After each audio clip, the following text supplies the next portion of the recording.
औज़ुबिल्लाहि मिनश्शैतानिर्रजीम बिस्मिल्लाहिर्रहमानिर्रहीम अल्हम्दुलिल्लाहि रब्बिल आलमीन वल आक़िबतु लिल मुत्तक़ीन वस्सलातु वस्सलामु अला सय्यिदिल मुरसलीन अम्मा बाद फ़अऊज़ुबिल्लाहि मिनश्शैतानिर्रजीम बिस्मिल्लाहिर्रहमानिर्रहीम व रफ़अना लका ज़िक्रक सदक़ल्लाहुल अज़ीम। डॉक्टर साहब की गुफ्तगू के बाद कोई गुंजाइश नहीं बनती, लेकिन डॉक्टर साहब की हमेशा से एक शफ़क़त, हमारे शोहदा के इजलास था और कुछ ऐसी बातें जो मैं चाहूँगा थोड़ी सी आपके साथ शेयर करूँ। यकीनन इल्मी गुफ्तगू, इल्मी दस्तरखान बिछा था और जो सबसे बड़ी बात है हमारे अज़ीम उलमा और मशाइख की ज़ियारतें, और यकीनन मेरे लिए मैं एक अपने दिल की बात कह रहा हूँ, हो सकता है किसी की कोई बात हो, क्योंकि डॉक्टर साहब के सामने हर बात कहने की मुझे इजाज़त भी है और साथ खून माफ़ भी है, तो लिहाजा उसमें सोचते हुए कुछ बातें कर भी जाता हूँ मैं, बाद में माफ़ी भी मिल जाती है। मेरे छोटा भाई जो है वो मेरा बहुत बड़ा आलिम दीन भी है, किताबें भी लिखते हैं, तो अक्सर मैं जब जैपनीज़ के साथ था, लेकिन मुझे कभी इस तरह माहौल वाबस्ता नहीं था, इंजीनियर काम करता था, तो मेरे पास ये होता था यार मैं आलिम नहीं बन सका, जब इनकी फजीलतें पढ़ पढ़ के, इनकी देख के ये तो सब जन्नत में चले जाएंगे, हम तो रह जाएंगे। नातख़्वान नहीं बन सका, मेरे सुर नहीं था, मेरी आवाज़ नहीं थी मेरे पास, तो मेरे रब ने इनकी जूतियां उठाने पे लगा दिया और आज तकरीबन 27 साल से इनके आस्थानों पे हाजिरिया। अगर किसी शहर में जाना होता है हजरत साहब सीधा किसी आस्थाना, किसी MP MNA मिनिस्टर नहीं, सीधा किसी आस्थाने पे किसी आलिम की ज़ियारत। बशीर भाई भी बैठे हुए, हमारे नौजवान शाबी ताहिर गज़नफ़र साहब भी तशरीफ़ फरमा है यहाँ। लेकिन इस वक्त जो मामलात इस्लाम को दरपेश मसाइल और तकालीफें हैं, अब एक छोटी सी मिसाल मैं अभी आपको लेटेस्ट मिसाल देता हूं कि मलीर के अंदर एक बहुत बड़ा वाक़या हुआ जिसमें अहले बैत, अहले साहबा और कुरान पाक और कुरान की हुर्मत पे गुफ्तगू की गई और बहुत ही नीचे जाकर गुफ्तगू की गई। फिर कुछ लोगों ने गुफ्तगू शुरू की स्टेज, ये माइक के जरिए व्हाट्सएप के ऊपर, कि इस तरह के मामलात हैं, ऐसी गुफ्तगू है, कहाँ है वो, कहाँ है वो, कहाँ है वो। अच्छा भाई ठीक है, जद्दोजहद की मुख्तसर करके कि हमने कहा अच्छा ठीक है जाते हैं, पता चला कि उसके ऊपर माफी तलाफी हो गई।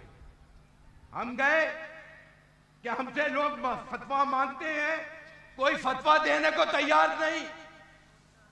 फिर एक चीज आजकल नई चली है, एक नई चीज आई है, डॉक्टर साहब कोई ना कोई, क्योंकि हकीम भी हैं, तबीब भी हैं और है भी मदीने के तबीब, तो यकीनन ये कोई ना कोई हमारा भी इसका इलाज ढूंढेंगे। एक लफ्ज आया जिससे हमें तकलीफ होती है, हमें अजियत होती है। हमारे कायद ने जब मिशन शुरू किया 1990 में, तो हमने वो दौर देखा था कि बड़े बड़े लोग अपने दरबारों से या अपने लोग कहने के लिए बाहर नहीं आते थे, लाशें गिरती थी, मज़ारों की बेहुरमती होती थी, उल्मा की शान में गुस्ताखी होती थी, वो जालिमान का जो दौर था। तो आजकल एक नया लफ्ज निकाला है, नया जुमला, सय्युल अकीदा सुन्नी। मैंने कहा आज तो बता दिया डॉक्टर साहब ने, अब तो रिजल्ट आउट हो गया। कह रहे सय्युल अकीदा, मैंने कहा जरा लिस्ट जारी कर दे, तो उन्होंने जाके उस पे एक मैटर किया था और उस पे बगैर तफसीली दिया, पता चला जरूरत ही नहीं है, ना टेंशन देते हैं, लेते नहीं है, देते हैं। लेकिन आज इस्लाम की तारीख मस्ख की जा रही है। आज मामला थे, मैं मुल्तान शरीफ में था, बड़ा अच्छा एक फैसला किया हमारे उलमा मशाइख ने कि एक फिक़ही बोर्ड बनाया जाए। जो इन मामलात पे जो खास की बातें हैं वो अवाम में नहीं, और जवाम की बातें हैं वो खास में नहीं। बोर्ड बने, आज ये 10 से 15 दिन का कहा गया कि भाई इस बोर्ड के ऊपर फैसला हो कि हाँ भाई सहीउल अकीदा की लिस्ट भी जारी हो जाए, इलेक्शन कमीशन की रिपोर्ट जारी हो सकती है, हमारी भी जारी हो जाए, ताकि पता तो चल जाए सारी चीजों का। और ये फिकही बोर्ड का जो अभी ये 15-16 तारीख को इजलास था, उसमें ये फैसला हुआ कि पूरे मुस्तनद पूरे पाकिस्तान से 12-13 का एक पैनल तश्कील दिया जाए। आज एक वाकया, कल रियासत से प्रेस कॉन्फ्रेंस में मैंने कहा आज हमारे 2 इशू हैं। आज शरीयत के नाम पर कल जो खानेवाल के अंदर खानेवाल का जो वाकया हुआ, सियालकोट का जो वाकया हुआ, दीगर वाकयात हैं, इसमें यकीनन हमारे बुजुर्गों की तवज्जो की जरूरत है। खानेवाल का वाकया मेरे अपने जिम्मेदार से बात हुई, वो इसका हिस्सा है।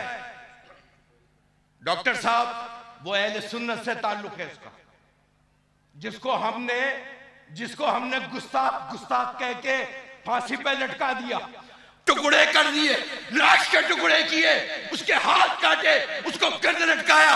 ये किस शरीयत की इजाजत है?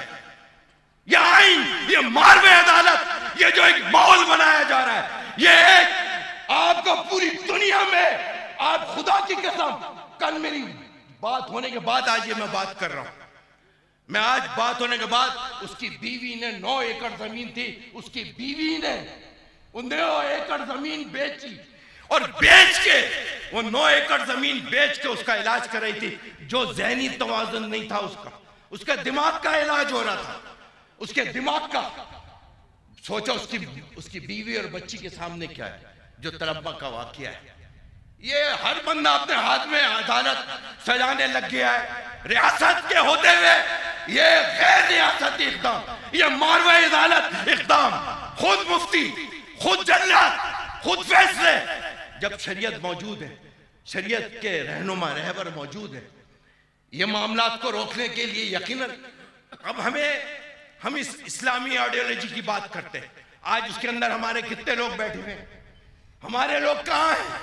जहां आइडियोलॉजी तैयार हो रही है, जहां कानून साजी हो रही है, यकीनन उसके लिए हम सबको मिलकर इस मामलात पे गौर करना होगा। वरना आज सियालकोट में हमने कहा आपने लटका दिया होता, अगर आज आपने नश्ता पार के दहशतगर्दों को लटकाया होता तो उस वक्त तो कुछ नहीं था, उस वक्त भी तो जुल्म था। हमारी माँ कहती थी बेटा मस्जिद में नहीं जाना, बम हो जाएगा, धमाका होगा। हमने उस वक्त भी उस वक्त भी मुकाबला किया। आज शहर कराची में उस वक्त के यजीदों का मुकाबला नहीं किया। 400 जनाजे उठाए, कितने उलमा शहीद हुए, कितने जय्यद उलमा मशाइख को शहीद किया गया। कसूर क्या था? इसी तरह हक तो सच बोलते थे।